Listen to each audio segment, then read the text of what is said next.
आपका स्वागत है आपके अपने भरोसेमंद YouTube channel the effortless math with Vikram में। तो हम पढ़ रहे थे प्रतिशत के बारे में और प्रतिशत का टॉपिक हमने कल ही खत्म कर दिया था।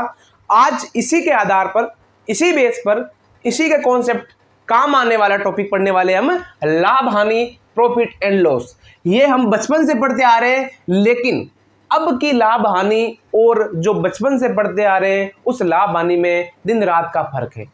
अब वाले हम जो क्वेश्चन करने वाले हैं वो मिनटों में करने वाले हैं और पहले वाले क्वेश्चन में बहुत टाइम लगता था। मैंने पहले भी कहा था, जिसने भी प्रतिशत वाला टॉपिक अच्छे से पढ़ा है, प्रतिशत के हर एक क्वेश्चन को अच्छे से किया है, अब वो कॉन्सेप्ट सारे के सारे लाभ हानि में काम आने वाले हैं। लाभ हानि के बाद बट्टा में काम आने वाले हैं और बट्टा के बाद साधारण ब्याज और चक्रवृद्धि ब्याज में काम आने वाले हैं। अगर प्रतिशत अच्छे से कवर हो गया, प्रतिशत पढ़ने के बाद ही ये टॉपिक पढ़ना, पहले टॉपिक मत पढ़ना। ये फिर कहोगे सर ने जो पता नहीं कहाँ से कर रहे हैं, कहाँ से नहीं कर रहे हैं। अगर आप पहले टॉपिक वो प्रतिशत ना पढ़ते हो और डायरेक्ट प्रॉफिट लॉस का टॉपिक ले लेते हो तो ये आपको समझ में आने वाला नहीं है, क्योंकि ये बेसिक मैथ है। इसमें एक ही कॉन्सेप्ट छूटा, इसका मतलब है हमने आगे के 3-4 क्वेश्चन खो दिए। तो इसका मतलब है आप बिल्कुल पहले वाले क्लासेस लो, उसके बाद ये वापस क्लासेस लेनी है। अगर पहले वाले क्लासेस में आपको अच्छे समझ में आ गया और फिर इस क्लासेस में आपको टेंशन लेने की ज़रूरत नहीं है। तो चलो हम पढ़ते हैं आज किसके बारे में, प्रॉफिट और लॉस के बारे में। हमने प्रतिशत के अंदर आधार क्या माना था? हमने प्रतिशत के अंदर आधार माना था 100। हमने हर क्वेश्चन को 100 लेके गया था कि हम बेस क्या मानने हैं 100। यहाँ पर भी हमें आधार क्या मानना है, 100 मानना है, लेकिन वो आधार 100 होने वाला क्या है वो देखते हैं। तो आपके पास आधार 100 क्या होने वाला है वो देखो। यहाँ पर होने वाला है बेस हमेशा क्या होने वाला है, बेस यानी आधार हमेशा क्या होने वाला है, 100 होने वाला है। हमेशा आधार 100 ही होने वाला है। अब 100 क्या होने वाला है वो देखते हैं। 100 होगा वो होगा आपके पास क्रय मूल्य। क्या होने वाला है, क्रय मूल्य क्या होने वाला है, सीपी यानी कॉस्ट प्राइस। याद रखना, मैं आपके ज्यादातर क्वेश्चन में सीपी या एसपी का बोलूंगा। सीपी का मतलब है कॉस्ट प्राइस, क्रय मूल्य। एसपी का मतलब होता है selling price, SP selling price, विक्रय मूल्य। वो दो चीज आपको काम लेने वाला हूं। तो सीपी हमेशा क्या माननी है आपको, 100 माननी है, और बेस हमेशा क्या रहने वाला है, क्रय मूल्य ही रहने वाला है। ये आपको चीजें याद रखनी है। अब देखते हैं विक्रय मूल्य क्या होता है। विक्रय मूल्य, विक्रय मूल्य होता है आपके पास एसपी। सेलिंग प्राइस, एसपी होता है विक्रय मूल्य, जो हम चीज खरीदते हैं। तो विक्रय मूल्य और क्रय मूल्य का आप अर्थ समझ लो पहले। क्रय मूल्य क्या हो, विक्रय मूल्य क्या होता है, क्रय यानी होता है खरीदा गया, खरीदा गया मूल्य। ये होता है बेचा गया मूल्य। तो सेलिंग प्राइस यानी होता है बेचा गया मूल्य। कोई भी हम चीज बेचते हैं वो हो जाएगा आपका क्या हो जाएगा, विक्रय मूल्य हो जाएगा। मान लो मैं कोई चीज 500 रुपए में लाता हूं, ठीक है, मैंने वो चीज 550 रुपए में बेच दी, तो इसका मतलब है 500 रुपए में लाया, मैं 550 में बेच दी। तो आप खुद बताओ क्या लाभ हुआ या नहीं हुई। तो आप कहोगे 50 रुपए की क्या हुआ, आपके पास लाभ हुआ। जो तो लाभ व हानि होने वाली है वो किस पर होने वाली है, लाभ व हानि आपके क्रय मूल्य पर ही होने वाली है। ऐसा नहीं कि विक्रय मूल्य पर हानि होने वाली है। अगर किसी क्वेश्चन में पर्टिकुलर दे दे आपको कि विक्रय मूल्य पर हानि, तब आप याद करनी है, वरना अगर क्वेश्चन में कुछ ना दे तो लाभ और हानि किस पर होने वाली है, क्रय मूल्य पर भी होने वाली है। ये चीज आपको बहुत ही अच्छे से याद रखना है। तो ये हो जाएगा आपके बेचा गया मूल्य, ये हो जाएगा आपका खरीदा गया मूल्य। तो खरीदने वाला मूल्य हो गया। अब देखो विक्रय मूल्य किस आधार पर ज्ञात करते हैं। तो एक चीज और दिखा देता हूं आपके पास कि मैं एसपी और सीपी का ही प्रयोग करूंगा। ये हो जाएगा आपके पास विक्रय मूल्य और ये हो जाएगा आपके पास क्रय मूल्य। ये याद रखना, ये शॉर्ट फॉर्म है। या लाभ, लाभ यानी प्रॉफिट यानी पी, हानि लॉस यानी एल, ये भी याद रखना आप। लाभ यानी प्रॉफिट, पी, हानि लॉस एल, इसको भी मैं इसी आधार पर करने वाला हूं। तो याद रखना विक्रय मूल्य हो गया, कोई भी चीज 100 रुपए की थी, 100 हो गया, 100 पर होती है तो 100 पर हो जाएगा पी, हानि होगी तो 100 पर हो जाएगा माइनस एल। तो प्रॉफिट हमेशा किस पर होता है, 100, और हानि भी हमेशा किस पर होने वाली है, 100 पर होने वाली है। ये हमेशा किस पर रहने वाली है, प्रतिशत के अंदर ही रहने वाली है। तो देखो प्रतिशत, 10%। अब आपके पास मान लो छोटा सा एग्जाम्पल आ जाए आपके पास करने के लिए। एग्जाम्पल आपके पास क्या दे दिया जाए कि मान लो हो जाएगा 10% लाभ, तो आप क्या करने वाले हो ये बताओ मुझे। इसका क्रय मूल्य क्या होगा, विक्रय मूल्य क्या होगा, ये भी याद कर सकते हो। कैसे? तो मैंने आपसे क्या कहा कि हमेशा आप किस चीज़ पर करोगे, हमेशा आप 100 पर ही करने वाले हो। तो क्रय मूल्य हमेशा क्या रहने वाला है, 100। हमारे अकॉर्डिंग हम हमेशा क्रय मूल्य क्या मानेंगे, 100। क्वेश्चन कोई मान रहा है उसे मानने दो, हमें कोई फर्क नहीं पड़ता है, हमारा क्रय मूल्य 100 रहने वाला है। तो विक्रय मूल्य क्या हो जाएगा, मतलब 10% का वो लाभ कह रहा है, तो 10 रुपये ज़्यादा से बेची है तो 100 क्रय मूल्य हो जाएगा, विक्रय मूल्य हो जाएगा उसका 110 रुपये, यानी 10 रुपये ज़्यादा में बेची उसने, तो क्रय मूल्य विक्रय मूल्य आ गया। एक और ले लेते हम, 15% हानि, तो क्रय मूल्य क्या होने वाला है, 15% हानि का मतलब है इसका क्रय मूल्य क्या होने वाला है, क्रय मूल्य तो हमेशा क्या रहने वाला है, 100, और विक्रय मूल्य क्या रहने वाला है, क्रय मूल्य हमेशा क्या रहने वाला है, 100। तो विक्रय मूल्य कितना हो जाएगा, 15% की हानि कह रहा है तो 100 में से 15 घटाओ 85%, तो 85 तो हो जाएगा इसका विक्रय मूल्य और 100 हो जाएगा इसका क्रय मूल्य।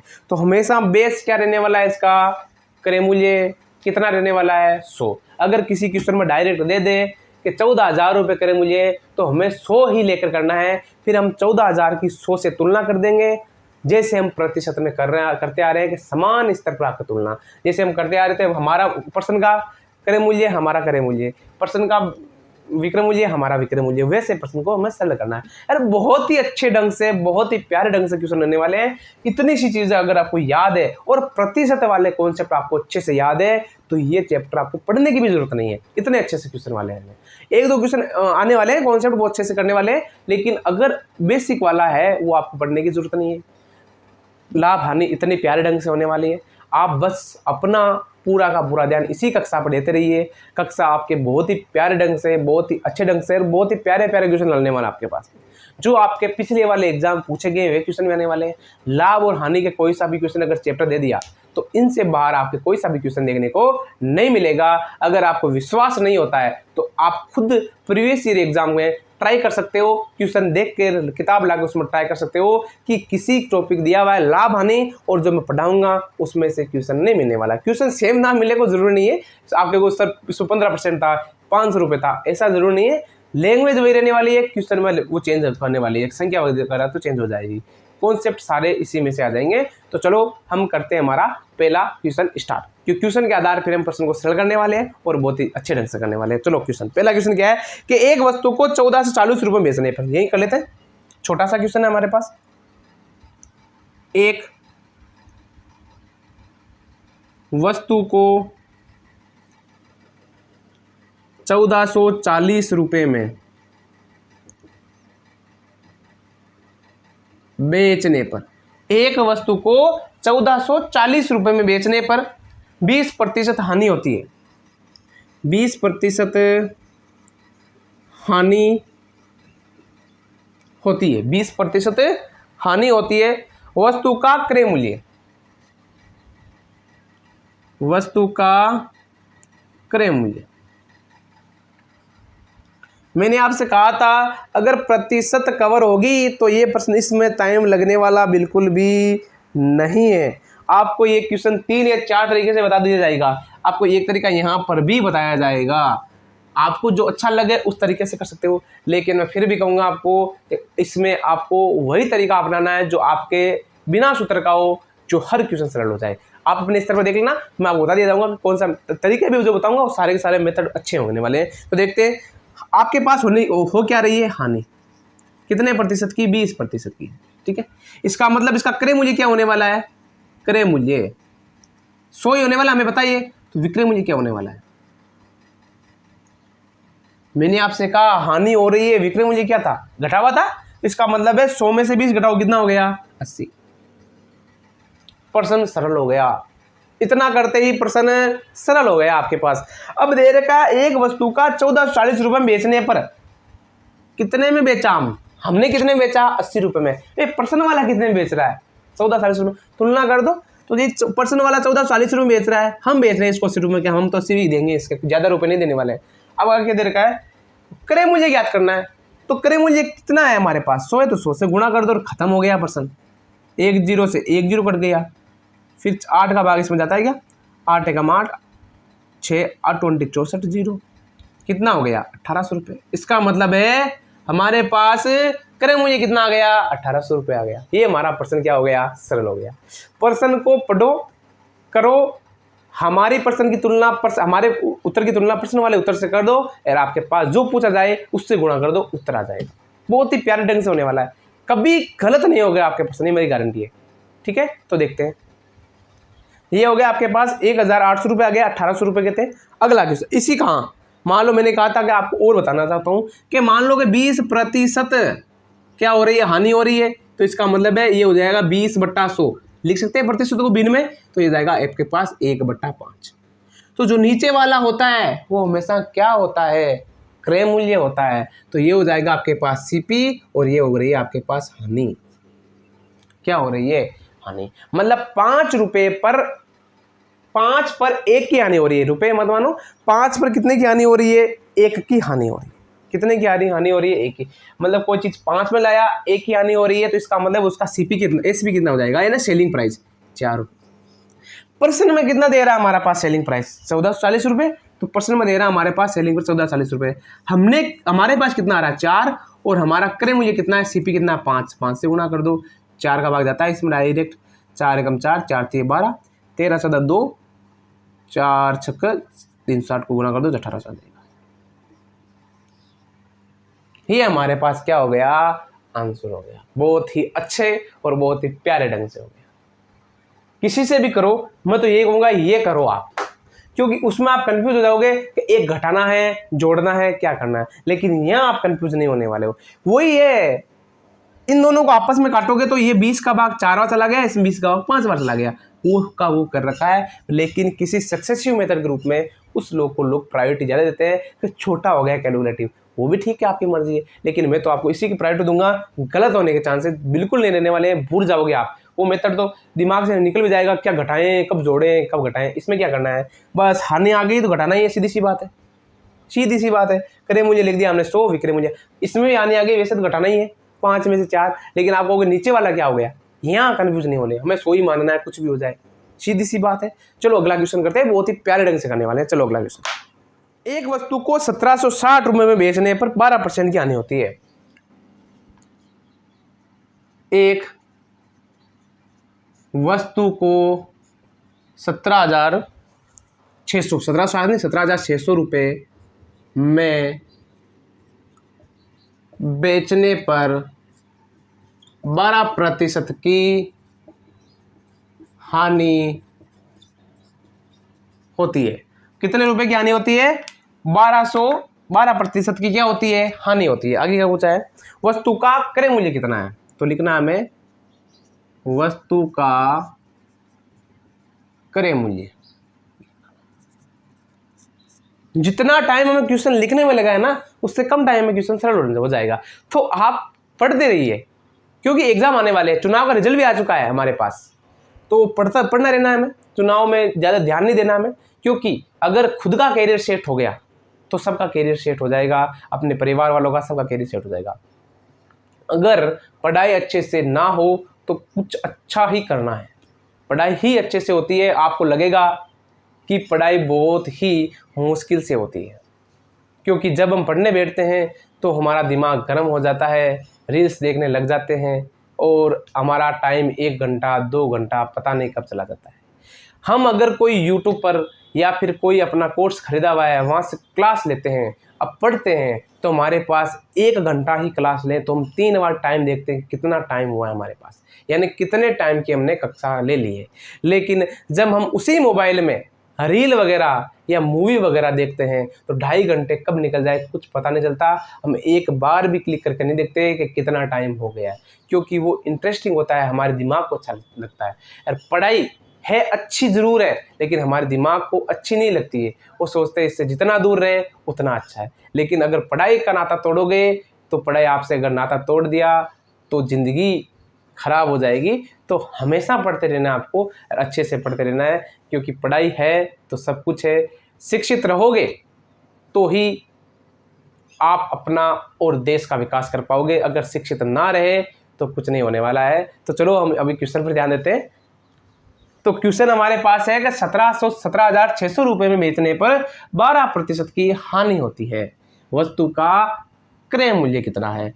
तो वस्तु का क्रय मूल्य हमारे पास निकालना है, तो सबसे पहले 12% की लिखनी है, क्या हो रही है, हानि। तो देखो ये तो बताइए ना, हानि हो रही है। हमें क्रय मूल्य और विक्रय मूल्य यहीं से मानना है। क्या मानना है, सीपी। मैं देखो क्रय मूल्य और विक्रय मूल्य को हमेशा यही लिख रहा हूं, तो आप चाहो तो यहां लिख सकते हो क्रय मूल्य सीपी, विक्रय मूल्य एसपी। मैं बार बार नहीं लिखने वाला हूं, पहले ही बता रहा हूं कि सीपी कॉस्ट प्राइस क्रय मूल्य, एसपी विक्रय मूल्य और विक्रय मूल्य और एसपी सेलिंग प्राइस। ठीक है, तो एसपी हो जाएगा और सीपी हो जाएगा। हमेशा एसपी सीपी कितना होने वाला है आपके पास, क्रय मूल्य कितना होने वाला है 100। एसपी अगर हानि हो रही है तो इसमें से घटा कर लिख दो, अगर लाभ हो रहा है तो इसमें जोड़ कर लिख दो। तो घटाना है तो हो जाएगा 88%। सरल हो गया हमारा, इतना सा ही करना है हमें, आगे प्रश्न देखना ही नहीं है, बिल्कुल सरल हो गया आपके पास। आगे देखो प्रश्न करना कैसे, इतनी दूर में प्रश्न हो जाएगा। मैं समझाने में जरूर टाइम ले रहा हूं, लेकिन आपको करने में टाइम नहीं लेना। अब हमें वस्तु दे रखा, एक वस्तु को 17,600 रुपए में बेचने पर बेचा गया है, तो सेलिंग प्राइस है, तो लिखना हमें 17,600 बटा सेलिंग प्राइस हमारे पास कितना दे रहा है 88 गुणा क्या याद करना है, क्रय मूल्य। तो किससे गुणा कर दो 100 से, बस प्रश्न हो गया। टाइम ही नहीं लगने वाला है आपके पास। वरना माना कि उसका क्रय मूल्य x है, फिर x का हम 12% निकालते, फिर 12% में से वो गुना भाग करते, फिर वापस उसमें जोड़ते, तो टाइम बहुत लगने वाला है। इसमें 1 मिनट नहीं लगेगा। 22 चौके 88, 22 का भाग इसमें कितने बार जाएगा, 22 8 8वां चला गया, फिर इसका भाग जाएगा 25 बार, फिर 25 8 200, कितना होने वाला है 20,000 रुपये। कितना होने वाला हमारा 20,000 रुपये। क्या हो जाएगा हमारे पास, इसका क्रय मूल्य सीपी हो जाएगा। क्या हो जाएगा ये क्रय मूल्य, 20,000 रुपये हमारे पास क्रय मूल्य जाएगा। कितना अच्छा प्रश्न है, मतलब जितनी पंक्तियों में लिखा गया उससे अच्छी पंक्तियों में हो गया। ये तो ठीक है, मैं समझा रहा हूँ, वरना आपको ये करने की जरूरत नहीं है। हम डायरेक्ट 17,600 बटा 88 कर सकते थे, घटाना ही तो था, लेकिन समझाने के लिए बहुत अच्छे से समझाना पड़ता है, आगे गलती ना हो। अगला क्वेश्चन देखते हैं। अगला क्वेश्चन दे रखा हमारे पास, एक वस्तु को 6,040 रुपए में बेचने पर, एक वस्तु को 6,040 ने 6,480 रुपए में बेचने पर 8% का लाभ होता है। हानि वाला कर ली, लाभ होता है। वस्तु का क्रय मूल्य ज्ञात करना हमें। तो वस्तु का क्रय मूल्य कितना होगा, तो वस्तु का क्रय मूल्य में क्या करना है, ज्ञात करना है। सेम टू सेम क्वेश्चन है। क्या हो रहा है, हमें लाभ हो रहा है। लाभ हो रहा है नहीं हो रहा है, हो रहा है। तो लाभ हो रहा है कितने परसेंट का, 8% का कर दिया हमने। इसका सीपी पता है ना कितना रखना है, हमेशा 100 रखना है। एसपी सेलिंग प्राइस, अब देखो हानि हो रही है, लाभ हो रहा है, इसका मतलब है 8 ज्यादा लाभ हो रहा है, तो 100 था 108 हो जाएगा। बस प्रश्न सरल हो गया हमारे पास। दे रखा 6,480 बेचने पर क्या होने वाला है, सेलिंग प्राइस। प्रश्न में तो ये दे रखा हमारे पास कितना 108। ज्ञात क्या करना है, क्रय मूल्य कितना है 100 से गुणा कर दो, बहुत ही प्यारे ढंग से होने वाला है। तो 12 5 की 60, 12 6 72, 12 7 84, 12 8 96, 12 9 108, 12 का भाग कितना है 12 9 108, 12 का भाग 12 12 7 84, 12 8 96, 12 5 के 60, 12 चौका 48, ये हो गया। फिर 9 का भाग 9 6 54, कितना हो जाएगा हमारे पास 6,000 रुपये। कितना हो जाएगा 6,000 रुपये हमारे पास क्या आने वाला है, इसका कॉस्ट प्राइस आने वाला है, यानी क्रय मूल्य। 6,000 रुपये में बेचा, खरीदा, फिर 12% 8% का लाभ कमाया और 6,480 रुपये बेच दिया, यानी कितने रुपए का लाभ उसे 680 रुपये का लाभ हुआ। अब लाभ वाले क्वेश्चन कर लिए। अब हम करने वाले क्वेश्चन बहुत अच्छे, धीरे धीरे हम अभी सिर्फ और सिर्फ बिल्कुल इजी वाले क्वेश्चन है। आपको कोई इतने हार्ड क्वेश्चन इजी कैसे कह दिया, ये हार्ड क्वेश्चन नहीं है, ये तो बिल्कुल है मतलब लाभ हानि का बिल्कुल बेसिक है। जो हार्ड होंगे वो भी इतने आसान होने वाले हैं, ये मत समझना हार्ड वाले वो पता नहीं कितने कठिन होने वाले हैं, वो भी इतने आसान होने वाले हैं। लैंग्वेज जरूर हार्ड होती है क्वेश्चन की, लेकिन करने में हमें सिर्फ और सिर्फ 1 मिनट ही लगने वाला है। समझाने में जरूर टाइम लग सकता है, मान लो ये पार्ट में अगर मैं 15 क्वेश्चन बताऊं या 10 क्वेश्चन बताऊं, टाइम लग जाए मान लो 1 घंटा, तो आप कहोगे सर उसके हिसाब से तो 5 मिनट लगने वाले हैं आपके। फिर से नहीं कह रहा हूं, लेकिन समझाने में जरूर टाइम लगने वाला। अभी जो मैं बोल रहा हूं आपको समझा रहा हूं अच्छे से, उसमें तो टाइम लगने वाला ही है, लेकिन अगर आप खुद क्वेश्चन को करोगे तो आपको बिल्कुल टाइम नहीं लगने वाला है। तो एक क्वेश्चन क्या, एक और नीचे क्वेश्चन कर ले, कर लो, बहुत ही अच्छे ढंग से हो जाएगा। तो एक वस्तु को 22,400 रुपए में बेचने पर,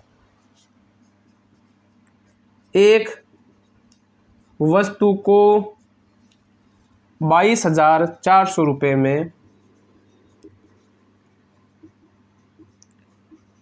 बेचने पर, एक वस्तु को 22,400 रुपए में बेचने पर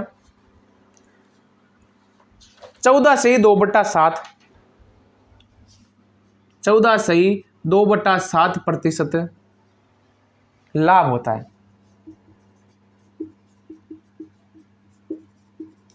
लाभ होता है, वस्तु का क्रय मूल्य है, वस्तु का क्रय मूल्य। अब एक बार के लिए आप क्वेश्चन को देखो, मैंने आपसे एक मेथड बताया था पिछले वाले क्वेश्चन में कि अगर कोई क्वेश्चन इस प्रकार करना चाहे तो कर सकता है, लेकिन वो मेथड आपको तभी काम लेना है जब आपके पास क्या दे रखा हो, जब आपके पास भिन्न रूप दे रखा हो, क्योंकि भिन्न रूप में वैसे क्वेश्चन बहुत अच्छे से सरल होते हैं, और वो भी समझाऊंगा कैसे सरल करना है या कैसे सरल नहीं करना है। तो सबसे पहले हमें सब कुछ भूल जाना है, प्रतिशत लेना है। तो 14/2/7% कितना होता है हमारे पास, 1/7 होता है। अब अगर आपको निकालना नहीं आता है तो वो बता देता हूँ कैसे निकालना है। 4×7 = 98 और 2 कितने होते हैं, 100, तो ये हो गया आपके पास 100/7%। प्रतिशत को भिन्न में बदलते हैं तो किसका भाग देते हैं, 100 का, तो 100 का भाग दे दो, 100 से 100 कैंसिल होगा, कितना बढ़ गया, 1/7। इसका मतलब है 14/2/7% का भिन्न रूप क्या होता है, 1/7 होता है। समझ में आ गया ये चीज, इतनी सी चीज समझते आपको समझ में आ जाना चाहिए। करना क्या है, क्या हो रहा है हमारे पास, लाभ या हानि, तो लाभ, तो ये ऊपर वाला तो क्या आपके पास लाभ है, और नीचे वाला क्या हमारे पास क्रय मूल्य है, यानी सीपी है। अगर हानि होती तो ऊपर वाली हानि होती, नीचे वाला हमेशा क्या होता, क्रय मूल्य। तो जो नीचे रहेगा हमेशा क्रय मूल्य रहने वाला है, किस रूप में, भिन्न रूप के अंदर। है जो ऊपर रहने वाला है वो हमेशा क्या रहने वाला है, लाभ रहने वाला है। जैसे हमने इन दोनों क्वेश्चनों में किया था, इसमें कितने परसेंट का लाभ हो रहा है, 12% का, तो हम लिखते हैं 12%, को भिन्न बदलो, कितना आ गया, 100। कितने का लाभ हो रहा है, 12 का, क्रय मूल्य कितना है, 100, कितना है क्रय मूल्य, 100, लाभ कितने का हो रहा है, 12 का, सॉरी हानि हो रही है तो 12 की हानि हो रही है। हमने इसमें से घटा के लिखा या नहीं लिखा, लिखा, तो सेम टू सेम ऐसा ही करना है हमें। हमने इसको भिन्न रूप में नहीं लिखा, हमने डायरेक्ट कर दिया मान के, लेकिन इसी में वही हो रहा है। इसका मतलब हमारे पास क्रय मूल्य कितना है, 7 है, लाभ कितना, 1, तो एसपी कितना हो जाएगा, यानी सेलिंग प्राइस, मतलब विक्रय मूल्य, विक्रय मूल्य। तो विक्रय मूल्य कितना हो जाएगा, लाभ हो रहा है यानी लाभ, इसका मतलब जुड़ के लिखना है, तो विक्रय मूल्य हो जाएगा 1 + 7 बराबर कितना हो जाएगा आपके पास, 8। अगर हानि हो रही होती तो 7 - 1 6 हो जाता। समझ में आ गया। अब प्रश्न में क्या दे रखा है, वस्तु को 22,000 रुपए में बेचने पर, तो देखो 22,400 रुपए में बेचने पर, तो बेचने का मतलब है इसका क्या दे दिया हमें, सेलिंग प्राइस दे दिया, यानी सेलिंग प्राइस हमारे पास कितना है, 8 है, पर्सन के पास कितना है, 22,400। किससे गुणा करना है हमें, 7 से, क्यों, क्योंकि हमारे पास ज्ञात क्या करना है, हमें क्रय मूल्य है, तो 7 से गुणा कर दो। तो देखो 8 का भाग कितनी बार गया, 8 का मान 8 दूनी 16, 17 18 19 20 21 22, 6 8 × 8 64, 2800, 28 को 7 से गुणा कर दो, ये हो जाएगा 0 0 8 × 56, 8 से लगा 5, 7 दूनी 14 19, यानी 19,600 रुपये। तो इसका क्रय मूल्य आ जाएगा 19,600 रुपये, विक्रय मूल्य इसका पास 22,400 रुपये। अगर आपको पूछा जाए कि लाभ कितना हुआ है, तो आप किससे गुणा कर दोगे इसके पास, डायरेक्ट 1 से, मतलब लाभ हो जाएगा आपके पास 2800 रुपये का लाभ, डायरेक्ट आ गया। ठीक है, तो अब अगले क्वेश्चन करते हैं बहुत ही प्यारे ढंग से। तो चलो, एक वस्तु को 2,160 रुपये में बेचने पर,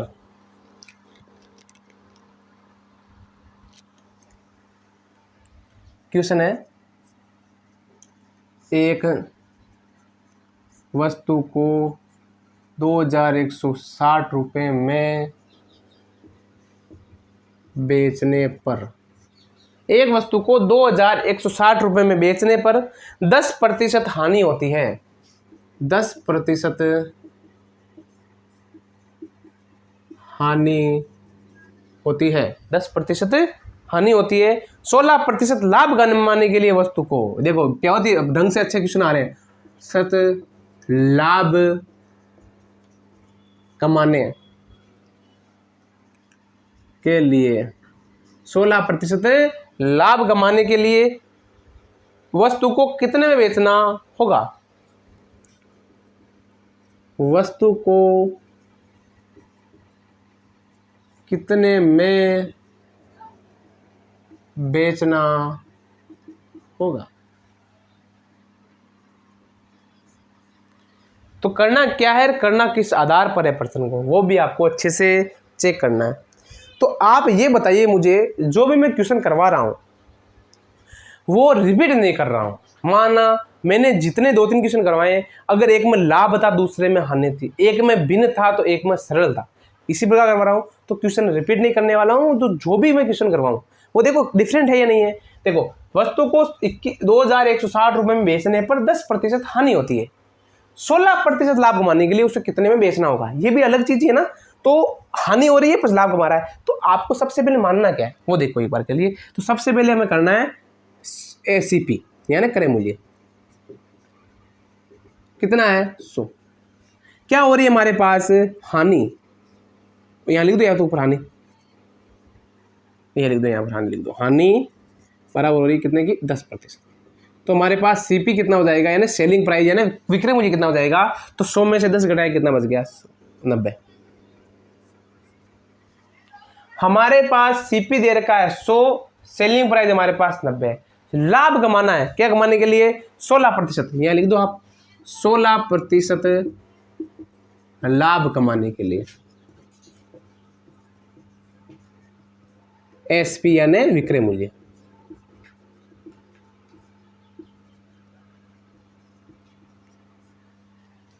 और लाभ कमाएगा वो किस पर कमाने वाला है, वो हमेशा लाभ क्रय मूल्य पर ही कमाएगा। तो 16% लाभ कमाना है, तो क्रय मूल्य कितना हमारे पास 100 रुपये, तो 100% लाभ कमाने के लिए सेलिंग प्राइस कितना हो जाएगा, 116 रुपये। हो गया हो गया हो गया, प्रश्न सरल हो गया। जो मैं लिख रहा हूं वो क्वेश्चन को देखकर लिख रहा हूं। अब मैं कह रहा हूं प्रश्न सरल हो गया, तो उत्तर एग्जामर कहना क्या देता है आपके पास, इतना सरल क्वेश्चन थोड़ा देता है, लेकिन ऐसे क्वेश्चन आते हैं आपके पास यार। बहुत ही क्वेश्चन 50% क्या 70% सरल नहीं होते ऐसे क्वेश्चन, टाइम जरूर लगता है। क्वेश्चन का मैथ का कोई एग्जाम आ जाए आपके पास, मैथ वाले स्टूडेंट क्वेश्चन सरल कर सकते हैं, बस टाइम का ही लफड़ा रहता है कि जो कितने टाइम में, जिस कम टाइम में सरल करता है और वो कितने क्वेश्चन ज़्यादा टाइम करता है, वो ही पास होने का निर्णय लेते हैं। तो कितना हो गया हमारे पास, हो गया। अब देखो बेचने पर, कितने बेचने पर, 2160 रुपये में बेचने पर कितने % हानि होती है, 90 की, सॉरी 10% की। तो बेचने पर कितने बेचा हमने, कितने बेचा, 90 रुपये में। अब मैं किससे गुणा करूं, 100 से या 116 से, यहां देखना आपको। आप चाहो तो 100 से गुणा कर सकते हो, बड़ी बात नहीं है, 100 से गुणा कर सकते हो, लेकिन एक चीज याद रखना, 100 से गुणा करोगे तो आपके पास आएगा क्रय मूल्य, फिर क्रय मूल्य पर आपको 16% निकालना पड़ेगा और जोड़ना पड़ेगा, यानी 16% निकालना पड़ेगा, क्योंकि ये वो लाभ है या नहीं है, तो वैसे करना पड़ेगा। लेकिन मैं आपसे एक ही कहूंगा कि करना कुछ नहीं है। क्या किया हमने, इसका बेचने वाला मूल्य और हमारा बेचने वाला मूल्य। अब लाभ कितना कमाना है, 16%, तो 116 से गुणा कर दो, हो गया 9 एकम 9, 9 दूनी 18, 19 20 21, 9 चौके 36, 24 से गुणा कर दो, 24 एकम 24, 24 120, 24 छक्के 100,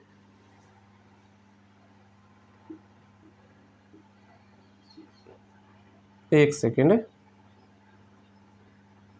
144, तो जाएगा 4 14 24 और 14 कितने हो गए,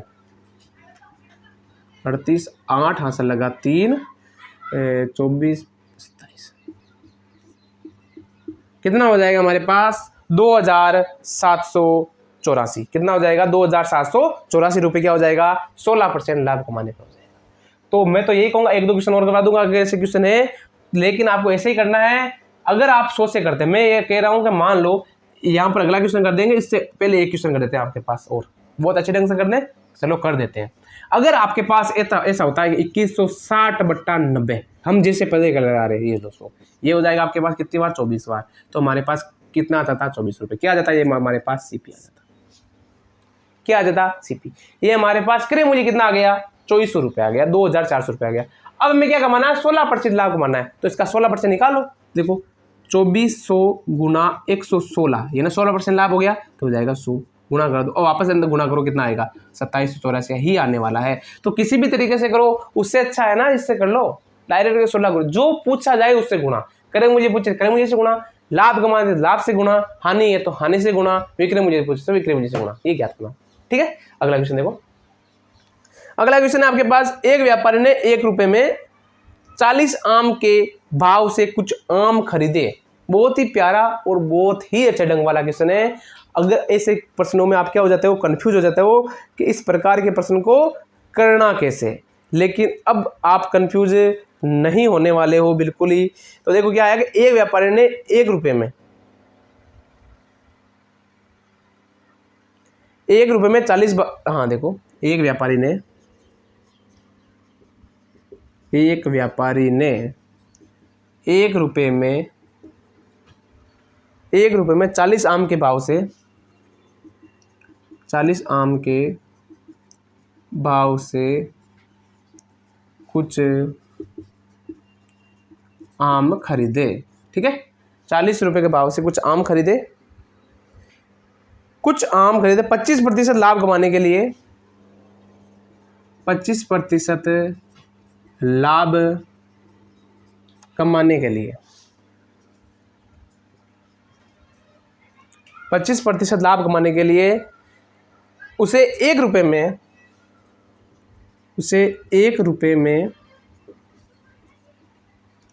कितने आम बेचने होंगे, ये आपको क्या करना है, ज्ञात करना है। कितना करना पड़ेगा, 25% लाभ कमाने के लिए उसे 1 रुपये में कितना आम बेचना पड़ेगा। अब एक छोटे से उदाहरण की सहायता से मैं ये क्वेश्चन समझाता हूं आपके पास, समझा दूं, ठीक है समझा। इस रूप को भूल जाओ एक बार के लिए, क्योंकि ये 1 रुपये से लेके आया आपके पास। मैं ये कह देता हूं आपके पास कि आपने 100 रुपये में 10 पेन खरीदे। कितने पेन खरीदे, 100 रुपये में 10 पेन खरीदे। तो 25% लाभ कमाने के लिए मुझे 1 पेन को कितने रुपए में बेचना होगा। तो सबसे पहले आप एक पेन का मूल्य याद करोगे, तो 100 रुपये में 10 पेन खरीदे, तो 1 पेन का मूल्य कितना हो गया आपके पास, 10 रुपये। अब 25% का लाभ कमाएगा, तो 25% का लाभ कमाने के लिए, यानी 25 का लाभ, हमारे पास क्रय मूल्य कितना मानते हैं हम, 100 मानते हैं, तो 25 का लाभ कितना हो गया, 125। तो हो जाएगा 125/100, 1 0 से 1 0, फिर कितना हो जाएगा आपके पास 5, या 20% लाभ के दो आप, गुणा भाग से आसानी जो है 20%, 1 0 से 1 0, यानी फिर 1 पेन को कितने में बेचना होगा उसे, 12 रुपये में। तो उसके पास कितना रुपये बढ़ जाएगा, 120 रुपये हो जाएगा। वो कितना लाभ कमा लेगा, 20 रुपये। तो ये क्वेश्चन भी वैसा ही करना है। कैसे करना है, यहाँ पर 1 रुपये में 40 आम खरीद रहा है वो, तो मैं एक वस्तु का मूल्य कितना आ जाएगा, तो 1 रुपये में हम 40 का भाग दे देंगे तो 1 आम का मूल्य आ जाएगा हमारे पास। हम मान लो 100 पेन का मूल्य किसे याद करते हैं कि 100 रुपये में 10 पेन आ रहे हैं, तो 100 में कितने का भाग दे रहे थे, 10 का, तो 1 पेन का मूल्य आ रहा था। 1 रुपये में 40 आम आ रहे हैं, तो 1 रुपये में किसका भाग दे देंगे, 40 आम का, तो 1 आम का मूल्य आ जाएगा। तो देखो यहाँ लिख लो, क्या लिख लो यहाँ पर, रुपये बटा संख्या बराबर 1 वस्तु का मूल्य, 1 वस्तु का मूल्य। अब देखो रुपये कितना हमारा, 1 रुपया, तो 1 बट्टा संख्या कितनी है, 40। तो इसका मतलब है ये कितने आम का मूल्य हो गया, 1 आम का मूल्य हो गया। कितने आम का मूल्य हो गया, 1 आम का मूल्य, बराबर क्रय मूल्य, 1 आम का मूल्य हो गया क्रय मूल्य, या क्रय मूल्य हमने कितने माना है, 100 माना है, 100 के आधार पर करना है तो फिक्स है। तो ये देखो 1/40, तो 1 वस्तु का क्रय मूल्य हो गया हमारे पास। जैसे हमने क्या किया, पेन का मूल्य याद किया था ना, 1 पेन का मूल्य आया 10 रुपये, तो हमारे पास 1 आम का मूल्य कितना आ गया, 1/40। कितना प्रतिशत लाभ कमाना है, 25%। तो लाभ हमेशा 25 कमाना है, करें मुझे कितना 100, लाभ कितना कमाना है 25, तो कितना हो गया विक्रम मुझे 125, तो किससे गुणा कर दोगे आप 125/100 से, तो हो जाएगा कितने कर जाएगा ये, आराम से करो 25 से कम 25, 25 पंजे 125, 25 चौके 100, फिर 5 का भाग कितने में गया 8 बार, तो ये जाएगा 1/32। जो ऊपर वाली आ रही है वो हमारे पास क्या आ रही है संख्या, और नीचे वाली आ रही है, सॉरी ऊपर वाला आ रहा है रुपए और नीचे वाले हमारे पास संख्या आ रही है। तो इसका मतलब है 1 रुपए में कितने आम बेचने पड़ेंगे हमें 32, तो लिख लो 1 रुपए में 32 आम बेचने होंगे। अगर वो 1 रुपए में 32 आम बेच देगा तो उसे क्या हो जाएगा 25% का लाभ हो जाएगा। कोई दुकानदार तो ये सोचता है ना कि मान लो मैं सब्जी 10 रुपए के लिए ला रहा हूं, अगर उसे मैं 12 रुपए किलो बेच देता हूं तो मेरी क्या हो जाएगी मजदूरी हो जाएगी। तो वैसे ही कर रहा आम वाला 1 रुपए में लाख तो आम 40 रहा है और 1 रुपए में कितना बेच रहा है 32 बेच रहा है। तो इसका मतलब है कि अगर वो ऐसे करते करते 100-200 आम बेच देगा तो उसको 500-700 रुपये मिल जाएंगे। तो वही देखता है। तो आगे के क्वेश्चन देखते हैं, बहुत ही प्यारे ढंग से क्वेश्चन होने वाले। मैं ये चाहता हूँ कि चैप्टर थोड़ा लंबा ना हो, छोटे छोटे चैप्टर करवा दे तो आपको आसानी से भी समझ में आ जाए। एक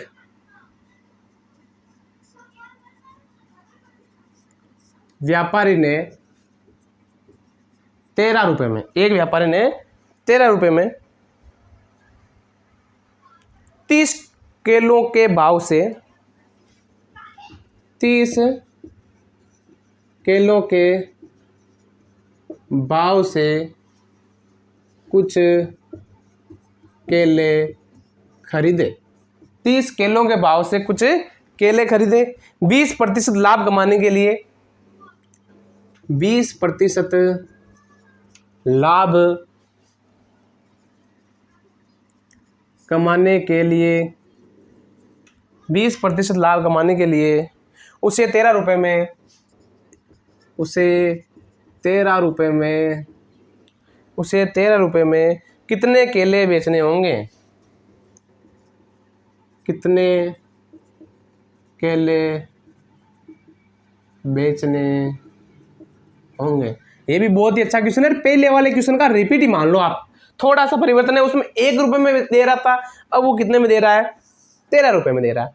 तो मैंने आपसे छोटी सी चीज कही थी, क्या कही थी, रुपए बट्टा संख्या बराबर क्या होता है एक वस्तु का मूल्य। ये आपको छोटी सी चीज याद रखनी है, रख लोगे ये छोटी सी चीज याद रख लो। हमें हमेशा सीपी क्या माना हमारा पास, करें मुझे कितना होता है 100 होता है मान लिया, तो मूल्य रुपए बट्टा संख्या कितनी 30 बराबर हो जाएगा एक वस्तु का मूल्य। क्या हो जाएगा एक वस्तु का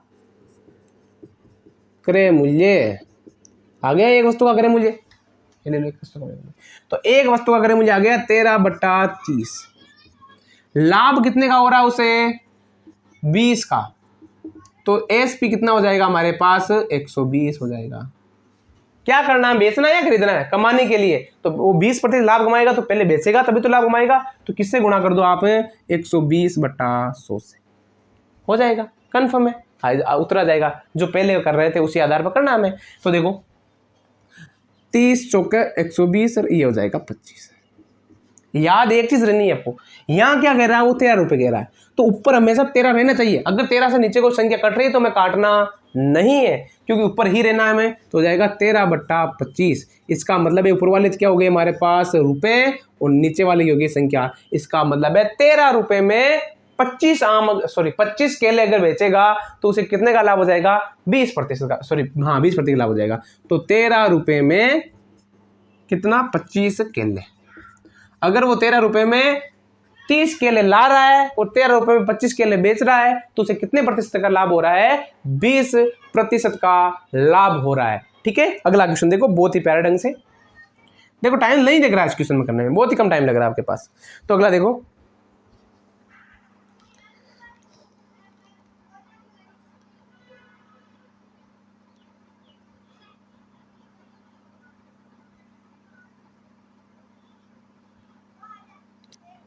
अगला क्वेश्चन है, एक व्यापारी को 2 रुपए में 15 संतरे बेचने पर 20% हानि होती है। सौदे में 20% लाभ कमाने के लिए बताओ उसे 1 रुपए में कितने संतरे बेचने होंगे। तो देखो, एक व्यापारी को 2 रुपए में 15 संतरे बेचने पर 2 रुपए में 15 संतरे बेचने पर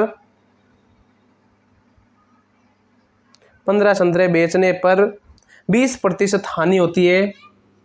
20% हानि होती है। सौदे में 20% लाभ कमाने के लिए, सौदे में 20% लाभ कमाने के लिए 20% लाभ कमाने के लिए 1 रुपए में कितने, 1 रुपए या 2 रुपए, हाँ 1 रुपए में कितने संतरे बेचने होंगे, ये भी आपको चीज़ याद रखनी है। तो इधर देखो, तो सबसे पहले आप जो प्रश्न है वो लिखते रहो। क्या दे रहा है आपके पास, सीपी कितना दे रखा है आपके पास, 100 दे रखा है या नहीं दे रखा है, दे रखा है। पहले हो रही है आपके पास हानि, क्या हो रही है आपके पास, हानि हो रही है। कितने की हो रही है हानि, 20, कितने की हो रही है, 20% है क्या, 20% की हानि। तो सेलिंग प्राइस हमारे पास कितना होने वाला है, 80। कितना होने वाला है आपके पास सेलिंग प्राइस, 80। हमें कितना क्या कमाना है, लाभ कमाना है। क्या कमाना है, लाभ। कितने का कमाना है, लाभ 20% का। तो यहाँ पर सेलिंग प्राइस कितना हो जाना होने वाला है, 120 रुपये। ये 2 चीज़ आपको छोटी छोटी याद रखनी है आपको, ठीक है, छोटी छोटी चीज़ें याद रखनी है।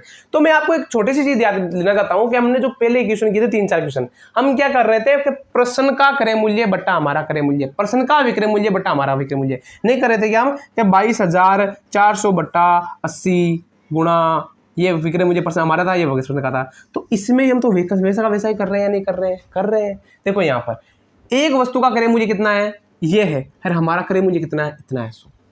तो देखो एक वस्तु का क्रय मूल्य बट्टा हमने क्या किया, 100, जो ज्ञात करना है उससे गुणा कर दिया, 120 से गुणा कर दिया, वैसे ही यहाँ करना है। तो देखो 2 रुपए में 15,